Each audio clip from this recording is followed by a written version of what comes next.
Pinupuri ka namin, O Diyos, Ama, Anak at Espiritu Santo.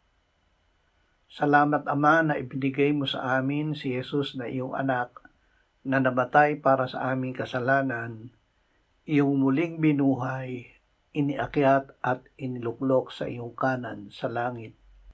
Salamat na ibinigay mo sa amin ang iyong banal na Espiritu at sa pamamagitan niya ay ibinuhos mo ang iyong pag-ibig sa aming puso. Salamat na ang iyong pagpapatawad sa amin ay ganap dahil kay Kristo. Hindi mo inililista ang aming mga sala upang kami ay makatayo sa harapan mo. Gawin mo kami na mamuhay na may banal na paggalang sa iyo. Salamat sa iyong hindi masusukat na habag sa amin. Amen.